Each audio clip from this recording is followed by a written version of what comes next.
Assalamualaikum warahmatullahi wabarakatuh. Kami dari kelompok 4 akan menjelaskan tentang sejarah komputer generasi keempat.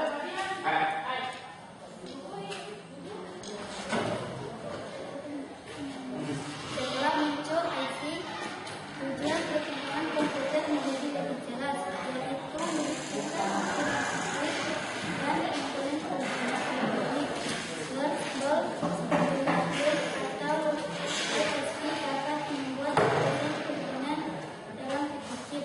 Kemudian tahun 1980-an, Very Large Integrated atau VLSI membuat ribuan komponen dalam satu chip tunggal.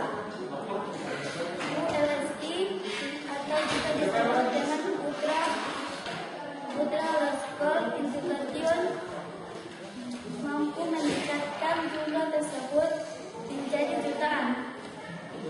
Kemampuan untuk memasang banyak komponen dalam satu keping yang berukuran setengah keping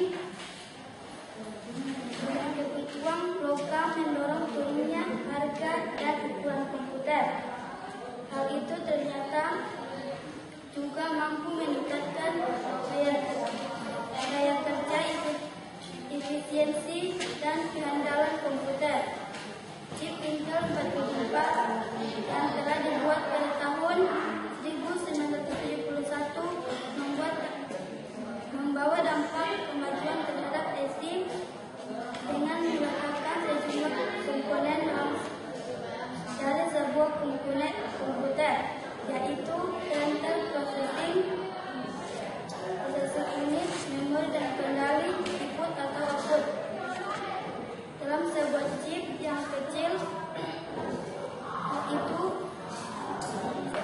Sebelum itu, IC dibuat untuk mengerjakan suatu tugas tertentu yang bersifat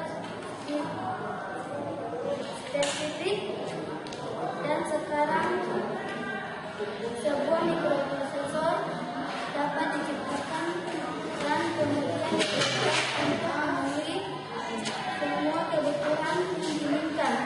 Tidak lama setelah itu, setiap perangkat rumah tangga seperti oven, televisi, dan juga mobil dengan elektronik full injection semuanya dilengkapi dengan alat yang disebut mikroprosesor. Perkembangan yang demikian ini dapat memungkinkan orang-orang bisa untuk menggunakan komputer. Komputer tidak lagi menjadi dominasi perusahaan-perusahaan besar ataupun lembaga pemerintah.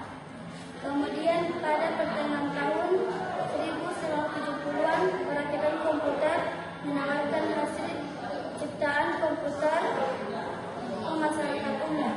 Komputer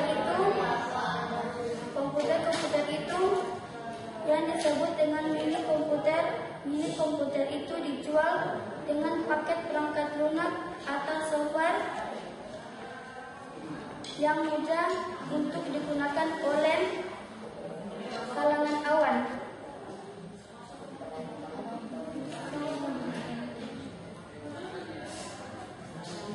Perangkat lunak atau software yang paling populer pada masa itu adalah program word processing dan spreadsheet. Kemudian dilanjutkan oleh rekan saya.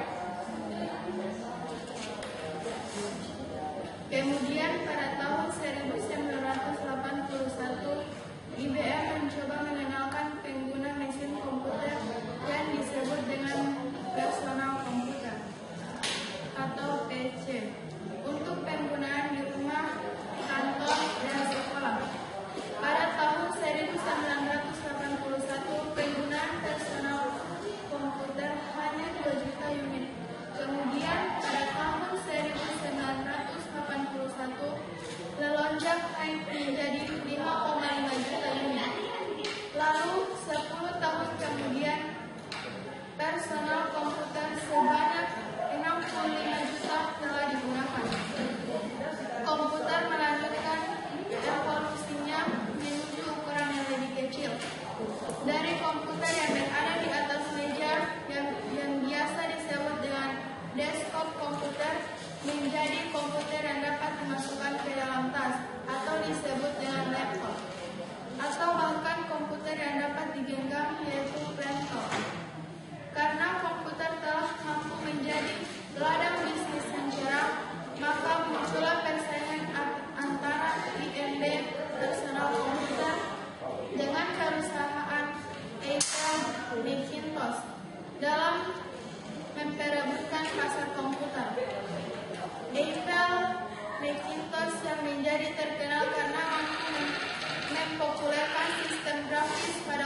kompatibel dengan memakai CPU AMD TC 486, Pentium 2, Pentium 3, Pentium 4. Serial dari CPU ciptaan dari Intel. Juga kita kenal AMD K6, Athlon, dan lain-lain. Itu semua termasuk ke dalam golongan komputer generasi keempat. Seiring dengan menjamurnya dan berkembangnya penggunaan teknologi komputer di tempat kerja, kemudian cara-cara baru untuk menggali potensi yang ada di dalam komputer terus dikembangkan. Dan bertambah kuatnya suatu komputer mini, komputer itu bisa dihubungkan secara bersama di dalam satu jaringan atau net.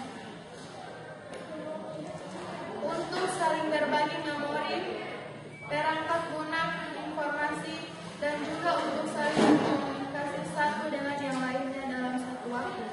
Komputer jaringan memungkinkan sebuah komputer dapat membentuk kerjasama elektronik untuk menyelesaikan suatu proses tugas dengan menggunakan teknik pengkabelan langsung, atau sebagai contoh adalah seperti local area network atau kabel telepon. Kemudian jaringan ini dapat berkembang menjadi jaringan yang sangat besar dan terus berkembang. Selanjutnya akan dilanjutkan oleh rekan saya.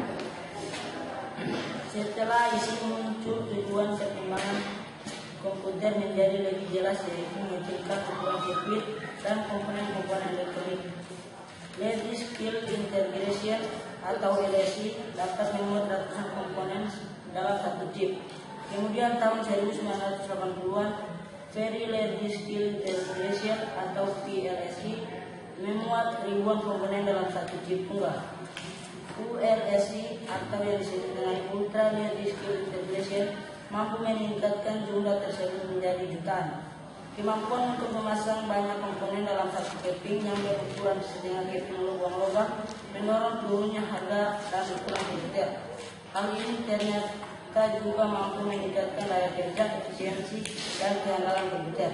Chip Intel 4004 yang telah dibuat pada tahun 1971 membawa dampak kemajuan terhadap IC dengan meletakkan seluruh komponen dari sebuah komputer, yaitu Central Processing Unit, memori, dan yang dari input atau output dalam sebuah chip yang sangat kecil. Sebelum itu IC dibuat untuk mengerjakan suatu tugas tertentu yang bersifat spesifik, dan sekarang sebuah mikroprosesor dapat diciptakan dan kemudian diprogramkan untuk memenuhi semua kebutuhan yang diinginkan.